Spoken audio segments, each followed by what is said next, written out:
Guys, good day. Have a good day. Ngayon, gusto ko naman i-share sa inyo about yung paglalagay ng sa waistband, yung kanyang sulapa, alita, yung bulsa niya, kung gaano ang distansya, kung ilan ang haba, kung ilan ang laki. Yon. So ito, kapag kagagawa ka ng separate na hindi siya kasama dito sa kuwan, hindi siya diretso, magsusukat ka ng 1.5. So doble yan, si 3 plus 1 inch na allowance, so 3, 4. 4 ang gagawin mo, ang lapad nito ay 4. Ito. Para pagka na-finish siya ay 1.5. So ang haba ng iyong gagawin, paglalagay ng garter ay, ipas mo lang itong harap at likod. Yan, harap, tsaka itong likod. Plus allowance, para pag ginadar mo siya, may allowance siya. So, ayan yun yung sa waistband. So, dito naman tayo sa kanyang sulapa alita. Ito naman, ang paggagawa nito, ayan, ay ang sukat niyan ay 7 or 7.5 ang ply niyan. So, dito naman ito, 1/2 ang kanyang pinaka-finish dito sa ibabaw. Pero pag tinabas mo yun sa tela, gawin mong 2 inches kasama na ang allowance. Ang haba niyan. Ang lapad niyan, 2 inches. Katapos ang haba niyan, gawin mong 8. Ang finish niya ay 7.5. And then dito, ang pag-ita sa side ay 2 inches. Pagdating mula dito sa side hanggang dito, mag 2 inches ka. Yan.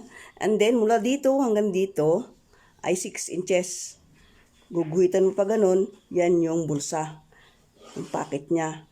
Ngayon, ang kanya namang, ito naman yung bag niya, bag pocket naman.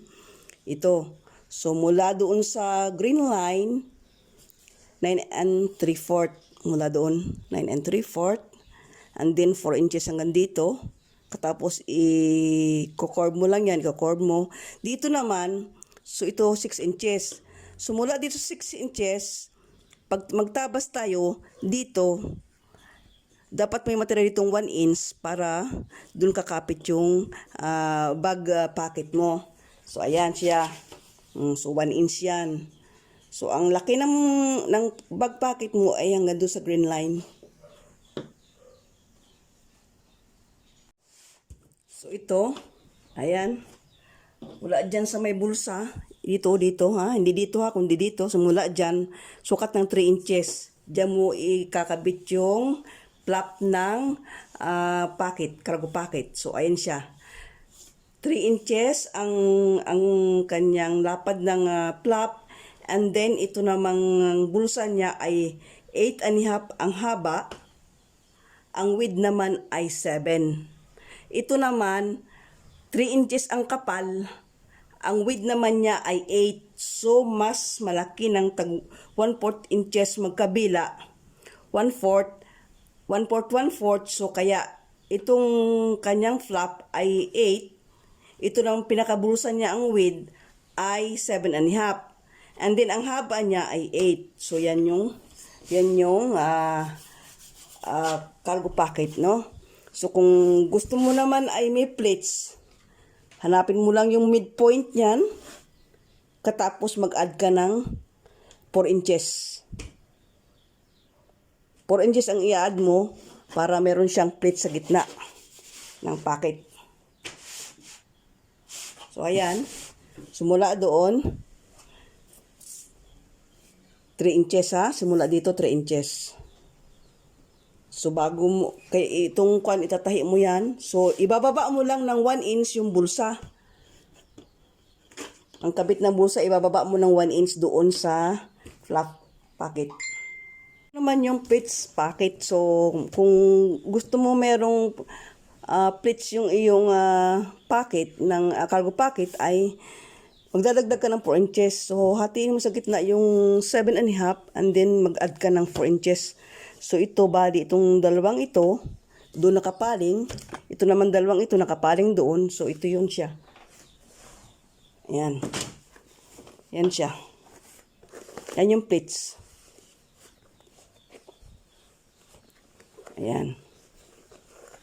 So, doon lang meron siyang allowance. So, ayan. So, ang tuturo ko sa inyo ay basic lang, So, marami style ito. Merong may kortito, may korte, o kaya mas merong mas malapad dito, mas malapad ito, mas mahaba. So, ayan, pinapakita ko lang sa inyo kung yung paano ang plates, So, ayan, magdadagdag lang kayo dito sa gitna. So, pag gumawa kayo ng pattern, magdagdag lang kayo ng 7.5 plus 4 inches. O, sa gitna, doon ka na ganun ng plates. So, ayan. Plates. So, kung may plates, kung saan mo gustong mayroong may plates, guguhit ka lang ng ganito. Guguhit ka lang guguhit ka. Diyan gusto mo may plates. O kaya ito 3 inches mula sa bulsa. O kaya gusto mo dito sa may bulsa. O kung saan ang gusto mo, kung dito ang gusto mo, guhit ka lang.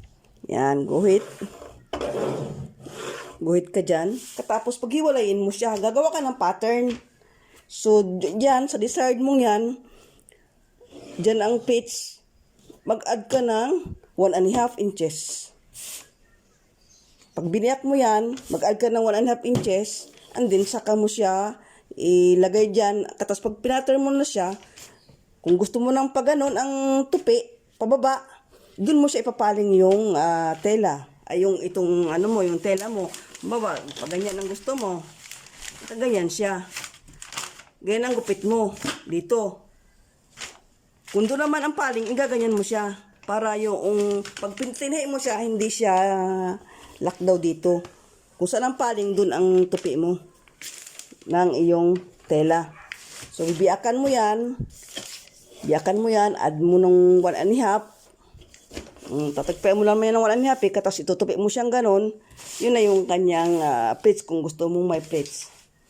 So, hanggang nandito na lang yung pag-share ko sa inyo ng So, ito yan siya, Yan yung plates, Ayan. Kung gusto mo, meron dito sa may bulsa dito, o kaya dito. Ayan. Diyan ka lang guguhit. Kasi biyakin mo siya, mag-add ka ng ng 1.5 or 2 inches. Basta 1.5 lang ang alam kong Pag masyadong malalim na, pangit na rin So, ayan. 1.5. So, ganun lang. Sa pattern lang nag-a-adjust. So, hanggang dito na lang. Bye.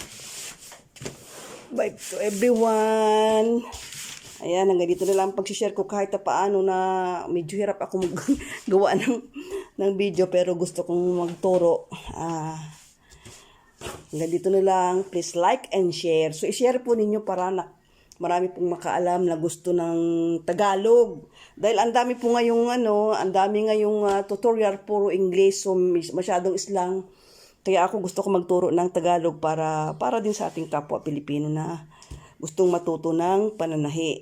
Ang pananahi po ay very, alam nyo, ako nasa bahay ako. Ang edad ko ay 58, mag-58 na ako. Kumikita ko sa bahay lang. So, kung kayo ay hindi naman kayo nakapag university, dito kayo sa akin mag-aral. Pwede. Hanggang dito na lang. Bye for now. God bless everyone. Have a good day.